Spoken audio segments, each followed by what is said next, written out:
Hey guys, Aaron Farmer here with mysugarfreejourney.com. We are on day 22 of our 28-day challenge, so we're almost done. I appreciate those of you that have stuck with us so far. So today we're going to talk a little bit more about gluten sensitivity. In fact, that's what we're going to talk about for the next couple days because I feel like it's really important and something that we need to kind of have a handle on before, just for our overall general health. So gluten is the protein composite in some grains that acts as a glue that holds bread together. It makes muffins fluffy. It allows you to stretch a ball of pizza dough out into a flat disc. It's gluten that gives bread products its chewiness, allows bread to rise when leavened. If you want to hold a ball of gluten, you can add some water to flour and work it till you make it into a ball, a ball of dough, and then run it under. Hold it under running water, and once all the starches and everything rinse out of that ball of dough, all you're going to have left is the gluten. It's now being used as a food additive, giving cheese spreads or margarines their smooth texture. It's used to stabilize gravies and sauces. It's now also being added to makeup like mascara and hair care products because of the volume it adds. So just because you stop eating bread doesn't mean that you aren't necessarily still being exposed to gluten.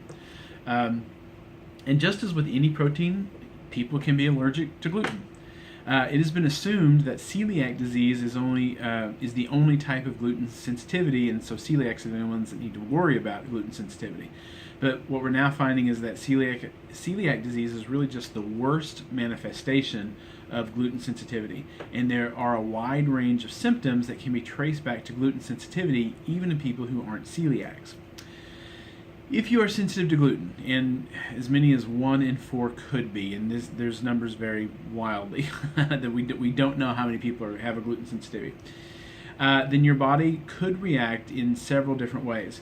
Your body could not be able to digest gluten and break it down, which would wreak havoc on your lower intestine. Those who experience symptoms complain of abdominal pain, nausea, diarrhea, constipation, intestinal distress, but some don't have GI distress, but there might be issues with the nervous system.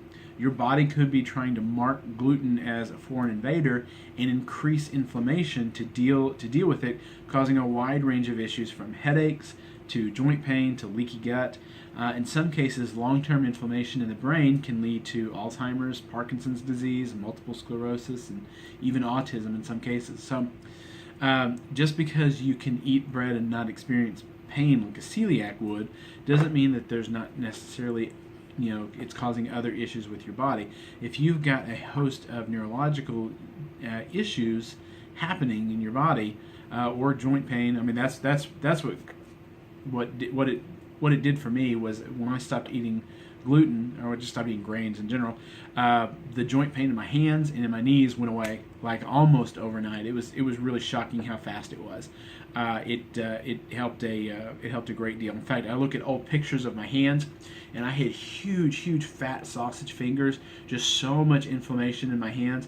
And now my hands are much thinner, much smaller. In fact, I've had to put a spacer on my wedding ring just so that it won't fall off. Eventually I have to buy a new one, but I want to finish losing the weight until I do that. So it can definitely affect you. In many cases, people with gluten sensitivity could have neurological issues without any GI problems. So the idea that gluten is causing a brain malfunction is sometimes difficult to diagnose. And a growing number of doctors now test for gluten sensitivity before embarking on long and difficult treatments for neurological diseases. In fact, I would say if you have a neurological disease, I think I already said this, but if you have a neurological issue, I would, before you take expensive pills or difficult treatments, just cut the gluten out and see if that helps. It's certainly not going to do any harm. So let me share with you what, I'm sorry, of particular note is Dr., and I'm going to butcher this name, Hadjivassiliou, I hope that's pronounced somewhere close to right, and his longtime work on gluten sensitivity. In his 2010 article in Lancet Neurology, he talks about how he is using gluten-free diets to cure a wide range of neurological issues and brain dysfunctions. He issues a clear call for doctors to at least be aware of what gluten does to their patients and to rule out a gluten sensitivity before proceeding to other treatments. And let me share with you what Dr. Rodney Ford of the Children's Gastroenterology and Allergy Clinic in New Zealand proposed in his 2009 article aptly titled "The Gluten Syndrome, a Neurological Disease." The fundamental problem with gluten is its, quote, interference with the body's neural networks. Gluten is linked to neurological harm in patients both with and without evidence for celiac disease, end quote. He added, another quote, evidence points to the nervous system as the prime site of gluten damage. And he boldly concluded that, quote, the implication of gluten causing neurological damage, neurologic network damage is immense. With estimates that at least 1 in 10 people are affected by gluten, the health impact is enormous. Understanding that gluten syndrome is important for the health of the global community. And at least at the heart of gluten sensitivity and almost any other chronic disease is inflammation. We know that gluten causes inflammation, and the evidence is mounting that it is a cause of a medley of health challenges, from chronic daily nuisances like headaches and brain fogs, to serious ailments like depression or Alzheimer's. We can even make a case for linking gluten sensitivity with some of the most mysterious brain disorders that have eluded doctors for millennia, such as schizophrenia, epilepsy, depression, bipolar disorder, and even more recently, autism and ADHD. So the first pushback that you get when you're talking about gluten is human beings have been eating grains for millennia, and we haven't had all these problems since that. Well, number one, we haven't really been, agriculture is a relatively recent addition to our diet, maybe in the last 10,000 years or so. But for long before that, we were eating fat. We were eating animals. We were hunting, or we were gathering nuts and seeds from the ground, or we were fishing. These were the main sources of food for us.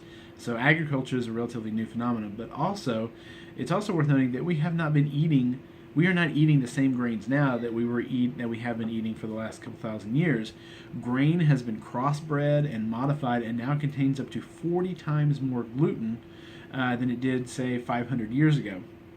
And the reason is that gluten can be addictive. It releases endorphins, and it can make us feel good when we eat it. So if you're a food company and you can combine that addictive gluten with addictive sugar, it's no wonder that we want jelly on our toast and frosting on our cake, and we want to eat donuts for breakfast, and we have to have rolls with our dinner. And that's what's causing all that driving all that is we are addicted. We are addicts looking for our next hit. And that gluten and that sugar both are combining to cause a lot of damages to a lot of different people. So if you're going through some issues right now, again, cut out the gluten and see if that doesn't fix it. Cut out the gluten and the sugar. Cut out the grains and the sugar, because that's where a lot of the damage is coming from. Anyway, I appreciate it. So this is day 22 of our 28-day challenge. I appreciate you watching. This is Aaron with MySugarFreeJourney.com. Come over and join us on the blog. We'd love to have you over there. And please remember to subscribe to the YouTube channel to make sure you never miss a video. Appreciate it, guys. We'll talk to you tomorrow. Bye-bye.